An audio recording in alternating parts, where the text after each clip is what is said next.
जी, अस्सलाम वालेकुम। उम्मीद है कि आप तमाम दोस्त खैरियत से होंगे और आज का दिन भी ट्रेडिंग के हवाले से अच्छा गुज़रा होगा। एक और अच्छा दिन था मार्केट के लिए, 750 पॉइंट्स आज मार्केट ने ऐड किए। मार्केट ने एक मर्तबा फिर अपने हाई को टेस्ट किया और ये होता है कि जिस वक़्त इतने या बड़े लेवल पर या अगर फ़र्ज़ कीजिए कि अगर मार्केट या शेयर जो है वो अपने एक नए हाई की तरफ जा रहा हो और एक हाई उसने ऑलरेडी बना चुके हों, तो उसको जिस वक़्त वो डबल टेस्ट करता है, तो वहाँ पर सेलिंग प्रेशर आता है। ये एक नॉर्मल सी बात है। ये कोई ऐसा नहीं है कि मार्केट जो है वो अब दोबारा से यहाँ वापस नहीं आएगी। मार्केट का सेंटीमेंट पॉज़िटिव है। सेक्टर वाइज़ परफ़ॉर्मेंस जो है वो बदल रही है। सेक्टर्स में से बहुत सारे सेक्टर्स में से पैसा निकल कर दूसरे सेक्टर्स में शिफ्ट हो रहा है। 750 पॉइंट्स के इज़ाफ़े के साथ अगर हम सर्किट ब्रेकर की बात करें, तो 6-7 कंपनीज़ जो हैं, वो हमें अपर कैप में नज़र आ रही हैं और अगर हम लोअर कैप की बात करें, तो सिर्फ़ 2 कंपनीज़ हैं। 750 पॉइंट्स में से अगर हम बागौर जायज़ा लें, तो सारे के सारे पॉइंट्स जो हैं, वो फर्टिलाइज़र सेक्टर के हैं, जिसमें 413 पॉइंट्स जो हैं, वो सिर्फ़ और सिर्फ़ एफएफसी के हैं और देन उसके साथ 64 पॉइंट्स जो हैं वो ईफड के हैं। तो दोनों को मिलाया जाए तो 500 पॉइंट्स जो हैं वो सिर्फ़ और सिर्फ़ इन 2 कंपनियों के हैं। फिर आप साथ में एफएफबीएल को भी अगर आप ऐड कर लें तो 550 पॉइंट्स जो हैं वो बन जाते हैं। तो बाकी पीछे जो बचते हैं 200 पॉइंट्स वो रफ़ली दीगर सेक्टर्स की परफ़ॉर्मेंस जो है वो हमें देखने को नज़र आ रही है। लिहाज़ा सारा का सारा आज का जो झुकाव था मार्केट का वो फर्टिलाइज़र सेक्टर की तरफ था। इसके साथ माड़ी ने आज 164 पॉइंट्स जो हैं वो मज़ीद निकाल दिए। देखिए माड़ी पेट्रोलियम के हवाले से चंद दिन पहले भी हमने गुज़ारिश की थी, लेकिन होता ये है बेसिकली कि ज़्यादातर लोग जो हैं वो माड़ी में चूँकि इन्वेस्टमेंट पॉइंट ऑफ व्यू से आ रहे होते हैं या उनके पास शेयर्स पहले से जो है वो इन्वेस्टमेंट पॉइंट ऑफ व्यू से हैं, तो उनको बिल्कुल पैनिक होने की ज़रूरत नहीं है। वजह ये है कि इस वक़्त मामला जो है वो इनके शेयर्स का अभी पूरी तरह से हल नहीं हुआ। बोनस शेयर्स के हवाले से टैक्स के मामलात हैं, उन्होंने कुछ शेयर्स जो हैं वो होल्ड कर रखे हैं। अब वो होल्ड शुदा शेयर जो हैं, उनके ऊपर जो टैक्स है, उसकी वजह से मामलात क्लैरिटी की तरफ नहीं जा रहे। जब ये मामला सॉल्व होगा, तमाम के तमाम शेयर्स जो हैं वो मार्केट में आ जाएँगे। फिर माड़ी पेट्रोलियम जो है उसके शेयर की प्राइस आफ्टर बोनस ये मार्केट डिसाइड करेगी और जब मार्केट उसके शेयर की प्राइस को डिसाइड करेगी तो देन एक नई मूव जो है वो हमें माड़ी पेट्रोलियम में देखने को मिलेगी जो कि काफ़ी हद तक सस्टेनेबल होगी। लेकिन उससे पहले ये जो उतार-चढ़ाव का सिलसिला है और ख़ास तौर पर उतार का जो सिलसिला है, ये इसी तरह से रहेगा क्योंकि एम्बिग्विटी है। तो एम्बिग्विटी जब तक खत्म नहीं होती तब तक वो लोग कि जिन्होंने इसको इन्वेस्टमेंट पॉइंट ऑफ व्यू से खरीद रखा है, उनको बिल्कुल परेशान होने की ज़रूरत नहीं है। और जो नई पोज़ीशन बनाना चाहते हैं वो थोड़ा इंतज़ार कर लीजिए। जैसे ही ये तमाम के तमाम मामलात हल हो जाएँ क्योंकि माड़ी ने जो है वो अब कोर्ट से भी परमिशन ले ली है, तो अब ये जल्द अज़ जल्द जो है वो अपने मामलात को निपटाने की कोशिश करेंगे। तो उसके बाद जो है वो आप इसमें ज़रूर एक नई पोज़ीशन बनाइए, ग्रोथ वाली कंपनी है, तो इंशाल्लाह सूरत-ए-हाल जो है वो बेहतर रहेगी। आगे चलते हैं जी। और साथ में अगर हम ये देखें कि आज के जो अनाउंसमेंट्स थी, उसमें किस-किस ने क्या-क्या जो है वो डिविडेंड दिया, उनको हम ऐड करेंगे। पहला हाफ़िज़ लिमिटेड का रिज़ल्ट है जिसने ₹29 और 98 पैसे की अर्निंग, ₹2.5 का डिविडेंड, कमाए बहुत हैं, डिविडेंड बहुत कम दिया है। दूसरा डिविडेंड जो है वो एकेडी सिक्योरिटीज़ का है जिसने ₹2 और 26 पैसे की अर्निंग शो की और ₹2 का डिविडेंड दिया। जितना कमाया उतना डिविडेंड दे दिया। आगे चलते हैं, कुछ खबरें हैं जिसमें सबसे पहली खबर जो है वो तारिक ग्लास के हवाले से है कि तारिक ग्लास जो है वो बलूचिस्तान ग्लास में 1 अरब रुपए की इन्वेस्टमेंट करने जा रहा है। बलूचिस्तान ग्लास जो है वो छोटा शेयर है। गो के इसके मामलात जो है वो काफ़ी अरसे से जो है वो समझ लीजिए कि ना होने के बराबर थे, कोई काम नहीं था। लेकिन अब चूँकि तारिक ग्लास जो है इसमें इन्वेस्टमेंट करेगा तो यकीनन इसकी प्रोडक्शन के, इसके प्लांट के, इसके दीगर मसाइल जो हैं वो आहिस्ता-आहिस्ता हल होंगे। मैं अक्सर जो है वो जो हमारा छोटा-मोटा ट्रेनिंग कोर्स होता है, उसमें हम दोस्तों के साथ ये डिस्कस करते हैं कि कोशिश ये किया करें कि जिस वक़्त आप इन्वेस्टमेंट पॉइंट ऑफ व्यू से किसी शेयर को खरीदें, तो वो किसी ग्रुप का शेयर हो। ग्रुप के शेयर से मुराद ये उसका फ़ायदा ये होता है कि अगर एक कंपनी परफ़ॉर्म ना कर पा रही हो, तो दूसरी अगर कंपनी जो है वो अच्छा परफ़ॉर्म कर रही हो, तो उनको ख़ास तौर पर जो फंडिंग के मसाइल हैं, उनका इतना सामना नहीं करना पड़ता। तो ये अच्छी खबर है, ना सिर्फ के टीजीएल के लिए बल्कि बलूचिस्तान ग्लास के लिए भी। अगली खबर जो है वो एजीटीएल के हवाले से है। एजीटीएल ने जो है वो 85 हॉर्स पावर का जो एक ट्रैक्टर है वो लॉन्च करने जा रहे हैं, बल्कि शायद मेरा ख्याल है लॉन्च कर दिया होगा।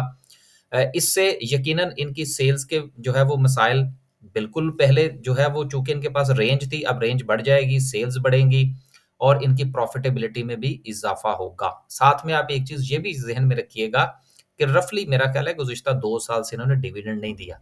तो जब डिविडेंड नहीं दिया तो वो पैसा तो मौजूद है, इसका मतलब यह है कि कंपनी किसी ग्रोथ की तरफ जाना चाह रही थी। तो एक नई प्रोडक्ट जो है उन्होंने लॉन्च की है, तो यकीनन इससे इसकी प्रॉफिटेबिलिटी में इजाफा होगा। आखिरी खबर है आगे, फिर इंशाल्लाह जो है वो कैंडलस्टिक की तरफ चलते हैं। अगली खबर जो है वो पीआईए की हवाले से है कि इन्वेस्टर जो है वो एक्सटेंशन चाह रहे हैं पीआईए की बिडिंग के हवाले से। अब मसला इस चीज़ का है कि पीआईए की बिडिंग में रफली जो कंपनीज हैं जो कि इसको खरीदना चाह रही हैं वो लोकल हैं, और हमारे यहाँ लोकल जो बिजनेसमैन है उसका रवैया कुछ इसी तरह से ही है। वो टर्म्स एंड कंडीशन भी पढ़ लेते हैं, उसके बावजूद भी जो है वो फिर बाद में मजीद रिलीफ लेने के चक्कर में आ जाते हैं। हालांकि जिस वक्त गवर्नमेंट ने ये बिडिंग का प्रोसेस जो था इसको लेकर आ रहे थे और ये इसका तमाम के तमाम एग्रीमेंट्स तैयार किए जा रहे थे, उसमें सारा कुछ मेंशन था कि इसके कर्जा-जात कितने हैं, वो कर्जा-जात होल्डिंग कंपनी को दिए जाएँगे, फिर उसके बाद इसकी जो है वो ऑपरेशंस जो है वो नए लोगों को दिए जाएँगे। अब जो है वो दोबारा से फिर चूँकि लोकल लोग हैं ना, मेंटालिटी जो है ये बड़ी डिपेंड करती है। अब ये इनकी कोशिश ये है कि ये जितना ज़्यादा हुकूमत से किसी न किसी मद में रिलीफ ले सकें, वो ले लें, और यही वजह है कि जो बिडिंग का प्रोसेस है वो लेट हो रहा है। और इस लेट के नतीजे में यकीनन जो शेयर होल्डर है वो पैनिक है। वो ये समझ रहा है कि शायद पता नहीं जो है वो शेयर मज़ीद वापस ₹3 की तरफ ही ना चला जाए, जबकि ये मामलात जो है ये आहिस्ता-आहिस्ता दुरुस्त होंगे। और एक बात मैं इसमें और ऐड करूँ फिर हम आगे चलते हैं कि देखिए इसमें कोई बड़ी बात नहीं होगी कि इन्हीं का जो ये पीआईए को खरीदने जा रहे हैं या जिसने बिडिंग करनी है, उन्हीं का कोई बंदा जो है वो इस वक़्त पैनिकिंग की सिचुएशन के अंदर जो है वो मार्केट में से थोड़े-थोड़े से करके शेयर खरीद रहा हो, ये कोई बड़ी बात नहीं है। कि जैसे ही खबर आती है शेयर को 2 कैप लगते हैं, फिर बिडिंग का प्रोसेस जो है वो नीचे जाता है, 2 कैप नीचे के लग जाते हैं, कैप तो खैर मेरा ख्याल नहीं लगा, लेकिन काफ़ी नीचे चला गया शेयर 2-3 दिन से। तो ये सिचुएशन होती है, तो ये फ़ायदा उठाया जाता है मार्केट में से। सो हमें जो है वो पॉज़िटिव रहना चाहिए और थोड़ा-सा इस चीज़ की तरफ गौर करना चाहिए कि जो लोग इसको जानबूझकर डिले करवा रहे हैं, यकीनन वो किसी न किसी हवाले से मज़ीद रिलीफ़ लेना चाहते हैं। और इस वक़्त जो हुकूमत की सिचुएशन है, जो कि हुकूमत इस वक़्त फँसी हुई है, उसने किसी न किसी तरीके से इसको प्राइवेटाइज़ करना है, तो हो सकता है कि बिडर्स जो हैं वो इस हवाले से कामयाब हो जाएँ। अगर वो कामयाब हो जाते हैं, तो यकीनन आने वाले दिनों में जो शेयर की प्राइस है उसके ऊपर पॉज़िटिव असर पड़ेगा। अब चलते हैं वापस और डिस्कस करते हैं आज की कैंडल को। कैंडल में सबसे अहम चीज़ मार्केट का अनदर जो है वो डबल टॉप है। आप ये देखिए कि मार्केट ने अपने हाई को दोबारा से टच किया और देन थोड़ा-सा सेलिंग प्रेशर जो है वो हमें देखने को मिला। हो सकता है कि कल जो ड्यूरिंग द फर्स्ट सेशन है, चूँकि जुमे का दिन है, उसमें 2 ट्रेडिंग सेशन होंगे। तो पहले सेशन में हो सकता है कि मार्केट आपको 82 की तरफ थोड़ा-सा सपोर्ट लेती हुई नज़र आए, और ये 82 की अगर मार्केट सपोर्ट लेती है, तो यकीनन मार्केट के पास एक स्पेस बनेगी, जहाँ से मार्केट के मज़ीद ऊपर जाने के चांसेस पैदा हो सकते हैं। आखिरी बात ये है कि आज का जो मार्केट की जो मूव थी, वो माँ सवाए हमारा फर्टिलाइज़र सेक्टर और टेक्सटाइल सेक्टर, दीगर सेक्टर में हमें कुछ ख़ास काम देखने को नहीं मिला। अगर कुछ सिचुएशन थी भी, तो सेकंड सेशन के अंदर उसमें बहुत ज़्यादा प्रॉफ़िट टेकिंग देखने को मिली। सीमेंट सेक्टर में भी ऐसा ही हुआ, शेयर्स के अंदर बहुत ज़्यादा प्रॉफ़िट टेकिंग जो है वो देखने को मिली। तो इसलिए कल का जो पहला सेशन है, उसमें हमें मज़ीद प्रॉफ़िट टेकिंग जो है वो देखने को मिल सकती है। आज सबसे ज़्यादा क्वेरीज़ जो थी वो माड़ी के हवाले से थी, वो मैंने जो है वो डिस्कस कर दिया, और दूसरा जो था वो गेल के हवाले से था कि जी गंधारा इंडस्ट्रीज़ जो है उसका शेयर जो है वो गिरा है। अब गंधारा ऑटोमोबाइल्स का। अब अगर हम गाल का थोड़ा-सा यहाँ से अगर देख सकें चार्ट, तो फिर ही कुछ बात की जा सकती है। गाल में देखें गंधारा ऑटोमोबाइल्स में, तो इसने जिस वक़्त अपना हाई जो है वो लगाया था 360 ₹365 का, और उसके बाद से ये गिरावट का शिकार है। देखिए, स्टॉक मार्केट में अगर आप ट्रेडर हैं, चाहे आप स्विंग ट्रेडर ही क्यों ना हो, और आप अगर ट्रेड कर रहे हैं विदाउट स्टॉप लॉस, ये बात मेरी समझ से बालातर है। ये सम टाइम ऐसा होता है, हमारे साथ भी ऐसा होता है कि हम कोई एक आध शेयर जो है वो विदाउट स्टॉप लॉस ले लेते हैं। लेकिन 95% हमारी जो ट्रेड होती हैं, वो विद स्टॉप लॉस होती हैं। क्योंकि उसकी वजह ये है कि आप ट्रेडर हैं, आप इन्वेस्टर तो हैं नहीं। अब इस वक़्त जितने भी लोग जिन्होंने मेरे साथ राब्ता किया, वो ये कहते पाए जा रहे हैं कि जी हम तो ट्रेडर हैं। भई अगर आप ट्रेडर हैं तो फिर आपने स्टॉप लॉस आइडेंटिफ़ाई क्यों नहीं किया और आपने स्टॉप लॉस इस्तेमाल क्यों नहीं किया? ये एक सबसे अहम चीज़ है जो मैं गुज़िश्ता अपनी बहुत सारी वीडियो में ये डिस्कस करता आया हूँ। देखिए, हमारा भी स्टॉप लॉस हिट होता है, ये भी मैं आपको बताता चलूँ, ऐसा नहीं है। लेकिन उसका फ़ायदा क्या होता है कि फ़र्ज़ कीजिए, अगर आप इसी शेयर की मिसाल ले लीजिए, आपने इसको 200 फ़र्ज़ कीजिए ₹222 या ₹224 पर खरीदा, मिसाल के तौर पर, और उसके बाद जो है वो आपने इसका ₹219 का या ₹222 का आपने स्टॉप लॉस रखा। स्टॉप लॉस हिट हो गया, ₹2 का नुकसान हुआ, ₹3 का नुकसान हुआ, बात खत्म। उसके बाद अब शेयर को आप देखेंगे कि कहाँ पर जाके इसके पाँव लगते हैं, तो आप एक नई ट्रेड बना सकते हैं। लेकिन अगर आप उसके साथ लटके रहेंगे और आप अपने आप को ये समझाएँगे, नहीं ये शेयर आज वापस आएगा, आज वापस आएगा, देखिए नोबडी नोज़। आपने अपनी ट्रेड को प्लान करके चलना होता है। जब तक आप प्लान नहीं करेंगे, ये मसाइल आपके साथ रहेंगे। अब आते हैं इस तरफ कि ये इसकी सूरत-ए-हाल क्या बन सकती है। देखिए, पहली सपोर्ट जो थी इसके पास, वो रफ़ली 201 से ₹203 की थी, जहाँ पर आज आके इसने दी है क्लोज़िंग। अगर तो यहाँ से ये नीचे गिरे, जो कि मुझे तो गिरता हुआ नज़र आ रहा है, उसकी वजह ये है कि एक तो ये कंटिन्यूटी है, दरमियान में ये जिस दिन रिज़ल्ट आया था बड़े गंधारे का, उस दिन इसमें ये मूव देखने को मिली थी। और ये वो मूव थी जिसमें बहुत सारे लोगों ने ट्रेड ली थी, बल्कि मुझे अच्छी तरह से याद है, मेरे ग्रुप में जो दोस्त अब आप हमारे साथ काम करते हैं, उन्होंने मुझे मैसेज किया जी कि गंधारा देखिए जी कितना ऊपर चला गया। मैंने कहा यार चला जाए, मैं इसको एनालाइज़ नहीं कर सका। देखिए, इतनी कंपनीज़ हैं, हर कंपनी के ऊपर तो नज़र नहीं रखी जा सकती। तो बात ये है कि इस वक़्त जो ये इसकी क्लोज़िंग है, ये इसकी सपोर्ट बहुत बड़ी सपोर्ट है। अगर ये यहाँ से गिरता है, तो नेक्स्ट सपोर्ट जो इसके पास बनती है, जहाँ पर जाके इसको स्टे करना चाहिए, वो रफ़ली ₹170 की है। अब ये दरमियान में जो ₹30 का डिफ़रेंस है, ₹200 से लेकर और 170 का, इसके दरमियान में इसको यहाँ पर स्टे करना चाहिए।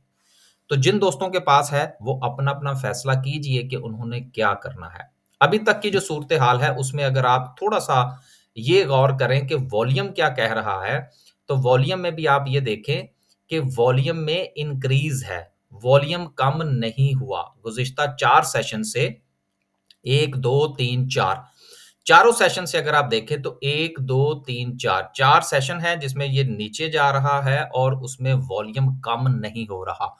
हाँ, अगर यहाँ पर वॉल्यूम कम हो रहा होता तो यकीनन मेरी ये आपसे गुज़ारिश होती कि जी इसका जो नेगेटिव ट्रेंड है वो इतना मज़बूत नहीं है। क्योंकि वॉल्यूम जो है वो चाहे किसी शेयर को पॉज़िटिविटी की तरफ लेके जा रहा हो या नेगेटिविटी की तरफ लेकर जा रहा हो, वो उसके उस ट्रेंड को मजबूत करता है। तो इस वक़्त इसका नेगेटिव ट्रेंड काफ़ी मजबूत है, तो मेरा नहीं ख्याल कि ये बहुत जल्द जो है वो सस्टेन करने की कोशिश करेगा।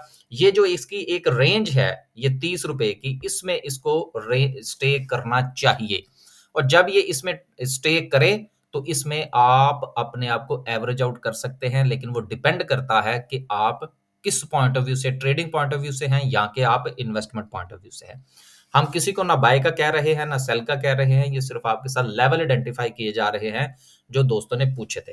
अब दीजिए इजाज़त, आखिर में गुज़ारिश, अगर आप हमारे साथ स्टॉक मार्केट का अकाउंट ओपन करवाना चाहते हैं मुनीर खनानी सिक्योरिटीज़ में, तो हमारा नंबर जो है वो आपको मिल जाएगा, यूट्यूब के चैनल से भी मिल जाएगा, हमारे जो है वो थंबनेल से भी मिल जाएगा। यहाँ पर भी मैं ज़िक्र करता चलूँ, 0320 646 7156, एक ये नंबर है जिस पर आप राब्ता कर सकते हैं। दूसरा नंबर जो है वो 00447943297502, इस नंबर पर राब्ता कीजिए और स्टॉक मार्केट में अपना अकाउंट ओपन करवाइए और स्टॉक मार्केट का हिस्सा बनिए। इजाज़त दीजिए, अल्लाह हाफ़िज़।